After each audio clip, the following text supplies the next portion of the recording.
Catéchisme de l'Église catholique, la vie dans le Christ, chapitre 3e, le salut de Dieu, la loi et la grâce, article 1, la loi morale suite. 1. La loi morale naturelle. L'homme participe à la sagesse et à la bonté du Créateur, qui lui confère la maîtrise de ses actes et la capacité de se gouverner en vue de la vérité et du bien. La loi naturelle exprime le sens moral originel qui permet à l'homme de discerner par la raison ce que sont le bien et le mal, la vérité et le mensonge. Citation du pape Léon XIII. La loi naturelle est écrite et gravée dans l'âme de tous et de chacun des hommes parce qu'elle est la raison humaine ordonnant de bien faire et interdisant de pécher. Mais cette prescription de la raison humaine ne saurait avoir force de loi si elle n'était la voix et l'interprète d'une raison plus haute à laquelle notre esprit et notre liberté doivent être soumis. Fin de citation. La loi divine et naturelle montre à l'homme la voie à suivre pour pratiquer le bien et atteindre sa fin. La loi naturelle énonce les préceptes premiers et essentiels qui régissent la vie morale. Elle a pour pivot l'aspiration et la soumission à Dieu, source et juge de tout bien, ainsi que le sens d'autrui comme égal à soi-même. Elle est exposée en ses principaux préceptes dans le Décalogue. Cette loi est dite naturelle, non pas en référence à la nature des êtres irrationnels, mais parce que la raison qui les dicte appartient en propre à la nature humaine. Citation de saint Augustin. Où donc ces règles sont-elles inscrites, sinon dans le livre de cette lumière qu'on appelle la vérité ? C'est là qu'est écrite toute loi juste, c'est de là qu'elle passe dans le cœur de l'homme, qui accomplit la justice, non qu'elle émigre en lui, mais elle y pose son empreinte à la manière d'un sceau, qui d'une bague passe à la cire, mais sans quitter la bague. Fin de citation. Et citation maintenant de saint Thomas d'Aquin. La loi naturelle n'est rien d'autre que la lumière de l'intelligence mise en nous par Dieu. Par elle, nous connaissons ce qu'il faut faire et ce qu'il faut éviter. Cette lumière ou cette loi, Dieu l'a donnée à la création. Fin de citation. Présente dans le cœur de chaque homme et établie par la raison, la loi naturelle est universelle en ses préceptes et son autorité s'étend à tous les hommes. Elle exprime la dignité de la personne et détermine la base de ses droits et de ses devoirs fondamentaux. Citation de Cicéron. Il existe certes une vraie loi, c'est la droite raison. Elle est conforme à la nature, répandue chez tous les hommes. Elle est immuable et éternelle.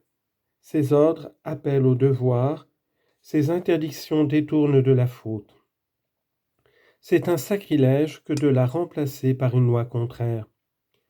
Il est interdit de n'en pas appliquer une seule disposition. Quant à l'abroger entièrement, personne n'en a la possibilité. Fin de citation. L'application de la loi naturelle varie beaucoup. Elle peut requérir une réflexion adaptée à la multiplicité des conditions de vie, selon les lieux, les époques et les circonstances. Néanmoins, dans la diversité des cultures, la loi naturelle demeure comme une règle reliant entre les hommes et leur imposant, au-delà des différences inévitables, des principes communs. La loi naturelle est immuable et permanente à travers les variations de l'histoire. Elle subsiste sous le flux des idées et des mœurs et en soutient le progrès. Les règles qu'il exprime demeurent substantiellement valables. Même si l'on renie jusqu'à ses principes, on ne peut pas la détruire ni l'enlever du cœur de l'homme. Toujours elle ressurgit dans la vie des individus et des sociétés. Citation de saint Augustin. Le vol est assurément puni par ta loi, Seigneur, et par la loi qui est écrite dans le cœur de l'homme, et que l'iniquité elle-même n'efface pas. Fin de citation. Œuvre très bonne du Créateur, la loi naturelle fournit les fondements solides sur lesquels l'homme peut construire l'édifice des règles morales qui guideront ses choix. Elle pose aussi la base morale indispensable pour l'édification de la communauté des hommes. Elle procure enfin la base nécessaire à la loi civile qui se rattache à elle par une réflexion qui tire les conclusions de ces principes, soit par des additions de nature positive et juridique. Les préceptes de la loi naturelle ne sont pas perçus par tous d'une manière claire et immédiate. Dans la situation actuelle, la grâce et la révélation sont nécessaires à l'homme pécheur pour que les vérités religieuses et morales puissent être connues de tous et sans difficulté, avec une ferme certitude et sans mélange d'erreurs. La loi naturelle procure à la loi révélée et à la grâce une assise préparée par Dieu et accordée à l'œuvre de l'Esprit.